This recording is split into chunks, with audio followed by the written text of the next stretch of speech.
Damn, we ain't got no sheet. Go ahead, no further question. They gave us the sugar one. Cody, I know you missed a game, but even compared to the first game, you looked a lot more comfortable and kind of fluid out there.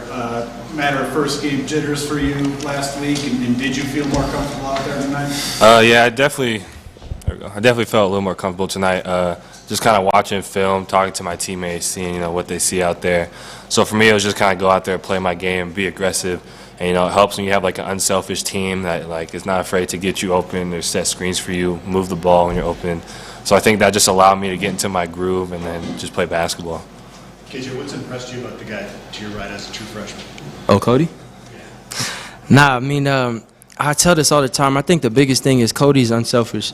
And I think that first game he was just trying to get a feel for everything. Obviously, it's a lot different from high school ball, and he came out and he showed out, and it wasn't just all points. He did things that don't show up on the stat sheet. He, gave great assists. He contested great shots, played great defense. I mean, he's just unselfish, and he's willing to do anything to win. And when you have a guy like that, and we have multiple guys like that on this team, it's hard to beat. KJ, you guys, I think were 13 of 20 from three-point range. Will you have one of those nights where just your shot felt great? And, I mean, was it contagious? I think just our preparation. Our work. A lot of guys, during practice get up game time shots. We don't be lackadaisical. And then a lot of guys also just stay after or come early for practice or before practice or after practice getting more shots. So I think it's just just shows our work ethic, out there on the floor. Cody, you mentioned wanting to be aggressive tonight. I mean, the first couple of your shots were all at the rim, including the big dunk. I mean, does that help you get in a rhythm when you're able to get to the rim like that and get some easy looks? Oh, yeah, just, being aggressive, attacking, getting the feel for, your shot. Easiest way to do that is get to the rim or get to the mid-range. And it helps, like I know 2 of my baskets I got open because Eddie ducked in, or he'll steal his man and I have a wide-open layup. So I think just our movement and unselfishness really, helped me get into a groove. For either of you, Eddie Lampkin, first double-double tonight in his Buffs career. What does he do to elevate this team? He's on the floor. He seems like he's everywhere on the floor. I mean, Cody talked about it a little bit. He does a lot for us. He ducks in. He creates lanes. And when you have a post presence like that, it's hard for other teams not to kind of suck in and, help off their man. And then that's what creates, open threes for us. But, I mean, you just see it out there. His energy is contagious. He's diving on the floor. He's sprinting, down the floor. He's setting good screens. I mean, he just does so much for this team, and that's why, it was a stress to kind of get him here because we knew what he was capable of. And I'm pretty sure there's more double-doubles to come, for sure. KJ, a lot of your players have played here in Tad as the most points scored regulation in Tad's time as the coach of Colorado. Does that kind of just speak to the firepower offensively in this team? Exactly, yeah. I mean, we're a really deep team. I think that's one of our strengths. I mean, anybody could get it going on any given night. I think Coach talked about it, 6 guys in double-digit figures. And, it wasn't all the same guys from the Grambling game who all were double-digit figures. So, I mean, it just goes to show that anybody's ready. We have so many weapons. We have so much firepower, like you said, and it's going to be hard to beat us. Cody, was the injury that forced you to miss Grambling State, was that a factor tonight at all or no? No, I felt good out there. Me, the coaches, our team doctor, strength coach, we all agreed, if I wasn't 100%, I shouldn't step on the floor just because, that's a hindrance to my team. It's also not fair to the other guys who are prepared 100%, ready to go. So I didn't want to be a liability out there. Just wanted to wait until I'm fully healed, and it felt great out there, so I'm all good. KJ, it's the first time you guys have been ranked since 2021. Is that just another goal along the way, or is that extra special, or what do you think? Yeah, I mean, it's great to see our name up there. I'm pretty sure, this team, we know the talent that we have. We know the work that we put in, and it kind of just goes to show, our hard work is paying off. And, we like to see that, but at the end of the day, we can't focus on that. We have to play every game and every team the same way and approach it in every way. And also understand that now that we have that label by our name, that ranking, that other teams are going to be coming in, with more intensity and, stuff on our pressure, putting pressure on us, trying to, get us to backfire and do things that we're not used to doing. So we just have to maintain and stay focused, not really pay attention to that too much. But it is a blessing, for sure. KJ, with the inconsistency you guys had kind of from game to game last season, have you been impressed with 3 games to start this season, kind of the dominance you guys have shown throughout the course of the games? Impressed, I don't know, because I saw it. I saw it happening. You know, I saw the preparation that we've been doing, the practices that we've been having, the competitiveness on this team, and the players that we have. I kind of saw this coming. Now, the thing that I'm stressing and, you know, what we have to work towards is ensuring that this carries over. You know, it's easy to do it in the very beginning. You know, everybody's hyped about playing, you know, the first games, especially at home. But now we're about to go on the road. You know, still got a long way to the season. And, you know, we just have to carry over and keep the consistency going. KJ, you guys were over 20 assists again tonight. I know part of that's that you have good passers on this team, and part of that's also knocking down shots, which you've been doing.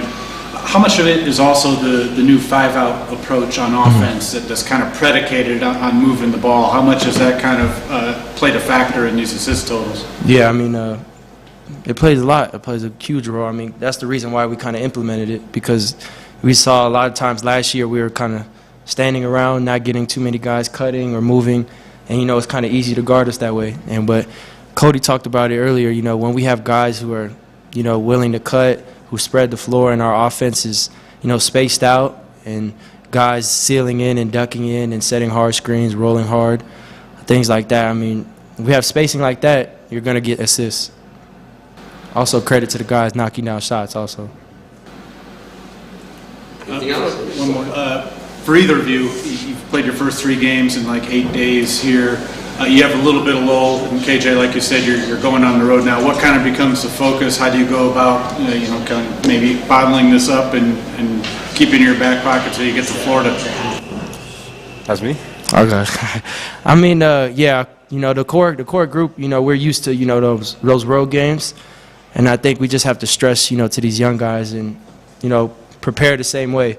I mean, you can't change your approach, you know, for a different team or just because we're on the road. We have to play the exact same way that we are or we would here as we would on the road. And we can't rise to the level of expectations. You just have to fall back on our preparation. All right, thanks, guys. Okay. Shout out the girls team. Another win. Top 5. They're tough. Good job, Cody. Okay, everybody, when this coach gets settled, we'll go ahead and have him start with an opening statement. You're at 8.1 seconds. Go ahead, Coach. Okay. Good win. You know, anytime you win going away like that. And look, I think Milwaukee's a really good team. I think they're going to win a lot of games in their league tonight. We obviously shot the ball well. Offensively, we were as good as we've been all year tonight. So, and with that being said, we still have a lot of room for improvement. You know, I mean, 19 offensive rebounds given up is something that's not acceptable. Gave up 11 threes against a team that we knew was a good shooting team. That's too many. So those are the 2 areas where, you know, I'm dialing in, because what I've got to do with these guys is make them understand that, you know, we can maybe get away with some things early in the season with our schedule that we're not going to be able to get away with as we move forward. And guess what? We're moving forward right now to a really good, well-coached Richmond team. I know nothing about their personnel, but, you know, when we go down to Florida, it's going to be a different animal in both games, no matter what happens and who we play. So I'm pleased. I love how our veterans are playing. It was great to see Cody come out aggressive. I mean, he's obviously a special player. It's great to see R.J. Smith coming off a redshirt year, you know, shoot the ball like he did and gain some confidence. So we got to keep getting better and not be satisfied with where we are. And if we continue to do that and share the ball, another 25 assist night, it's a fun way to play. It's fun to watch as fans and sure even as media, and it's sure fun as a coach when your guys share the ball and move it. Coach, I know Cody missed the game, but he just looked a lot more comfortable than that opener night. So, you know, how much of that is just, you know, it was his first game? Maybe I don't know. Yeah, you'd have to ask Cody that. I mean, Cody's not the kind of kid that gets nervous. At least I don't think. But it was his first college game, and you know, the thing I love about him is he makes the right plays. And look, and KJ's been doing the same thing, like making the right simple plays. If you just do that, the game's pretty easy. And But I've seen Cody do that, since I started coaching him this summer. He just makes the right plays with the ball. But tonight he was aggressive, which is great, and we want him to continue to be aggressive. We want all of our guys. We want to be in attack mode on offense, under control, taking what the game gives you. That's really simple. Tad, both Cody and KJ were talking about this with Eddie, his ability to kind of seal and create lanes for guys offensively. Is that kind of one of his more underrated skills? It's been on display the first 3 games. Is that one of his more underrated skills that benefits you guys? Yeah, no doubt. I mean, he's a force down there. He's somebody that they got to worry about, and nobody likes guarding him. I can promise you that. Like, I know that in practice. Like, nobody wants to guard Eddie in practice. Joe Hurlburt does a phenomenal job, and Greg, our big walk-on, Greg Gerhardt, does it. They do great jobs of banging and battling with him, but there's no opponents that want to guard that guy. So he created some double teams tonight. He's obviously a great passer. He likes to pass, and that's infectious. I think it doesn't start with him, but man, when you have a post guy that's not a black hole down there, that gets the ball and creates, and even from the high post area, he made a really nice, bounce pass to KJ for a layup. So. Yeah, Eddie's energy, his enthusiasm, and his presence, whether it's on the low block or just on the floor defensively, he's a great talker. He's really starting to come along. And, it's been hard for him because he's been out for so long. So, there's a little rust on his game, there's no doubt. Coach, with you guys playing well and the women playing well and the buzz around Coach Sanders, how nice is it to be in Colorado right now? Yeah, it's great time to be a Buff. There's no doubt about it. And I've remember back to 2016, I think it was, when our football team was rocking and rolling. It was really fun. Obviously, what JR has done with her program and elevating it to national prominence is exciting. So, no, it's a great time to be a Buff. Danny Sanchez and the soccer team went to the NCAA tournament. So we know what Coach Wetmore's always done with his program. So. No, there's some high-level athletes on our campus, and we've got some of them, but we don't have all of them. So it's a great time to be a Buff. Coach, we saw you got a little bit animated during a late timeout. Is that partly about just kind of setting the bar pretty high with this group? Absolutely. I mean, we gave up like 5 threes like in a 4 or 5 minute stretch, it felt like, and the whole idea was to take away threes, and we had a lineup in there that was switching ball screens, and when you're switching ball screens, no way should you give up a 3. No way. I mean, transition, we talked about it. And, the kid, number 3, Howell, on the scouting report, he's a shooter. He is a shooter. And we let that shooter make 5 threes. That can't happen. We helped out of the corner on him one time. We missed switching opportunities. Like, we got to get better. And that, that was building throughout the second half. So I just want these guys to know, like, down the road, we're going to run into teams like this that, have a little bit more firepower inside than maybe Milwaukee had tonight, but also can shoot the 3. And so when we run into those teams, we better be ready to guard better. BJ Freeman had 33 points in this last game. Yeah. But you guys held him to 9 points tonight. What was the kind of goal ambition around him? Number one, we needed to do a good job collectively on him. Everybody, but Javon Hadley was phenomenal. He started on him. Luke O'Brien did a really good job, I thought, in the second half when he was on him and Javon was out. So credit goes to those 2 guys. Cody had him a few times. Tristan had him a few times. But he's a good player. But the key is he only got 12 shots up. He was 2 for 12. We just wanted to be tough. Just make him work for everything he gets, and because he's a good player, he's going to get some. But to hold him to single digits, that's not going to happen a lot, I don't think. This year, he's a good offensive player. They got a lot of good offensive players. That team's going to win a lot of games in their league. I really believe that. But I mean, time will tell. But I just watching them on tape. They play hard. They're tough. They can shoot it. They're good. So we played really well tonight. Coach, as you mentioned, over 20 assists again tonight. I know part of that's the guys are good passers and knocking down shots as well. But how much is a product of the new offensive approach? Well, out and moving the ball. I think, Pat, that's a great question. I just mentioned it to Mark Johnson on the radio that I think that might have a little bit something to do with it. I think our spacing is better, our cutting is better, our ball movement is better. We've got a presence inside with Eddie that they have to worry about, which helps spread the floor for everybody else. And our guys are just making the right plays. I mean, when you make the right plays and you make open shots, you got to get an assist. You got to have a good pass and a good shot, right? And the shot's got to go in. We talked last year about our ineffectiveness from the three-point line, as a team. I think you've seen some of those guys have really worked on their shooting. A guy like RJ comes in. Cody made a couple threes tonight. Tristan's jumper's better. Luke's jumper's better. Javon Hadley's jumper's better. Julian is a good shooter. We've always known that. So, we've got multiple guys that can make threes. And when you have 6 guys in double figures, like we did against Grambling and we did tonight, and you share the ball, you're hard to guard. So part of it's the new offense. I think part of it's our players really improving their games in the offseason and buying into ball movement and spacing. You took that 30,000-foot view here. Could you have really gotten much more out of these first 3 games, do you think? I don't know. I mean, yeah, we could have held them to 6 offensive rebounds and 6 threes, and we would have gotten more. Then I'd say, okay, I got nothing to bitch at. And then the beginning of the second half, it looked like maybe there was an emphasis to get Cody involved more as a ball handler. Was that kind of a Yeah, I think one of the things I talked to the team about, obviously we know KJ and Julian and RJ can play in ball screens, there's no doubt. But Tristan can also play in ball screens because he's 6'10", he can see over. And Cody is really good in ball screens because he's 6'7", 6'8", and he can make plays. And they're such willing passers. Not that our guards aren't, but I think we wanted.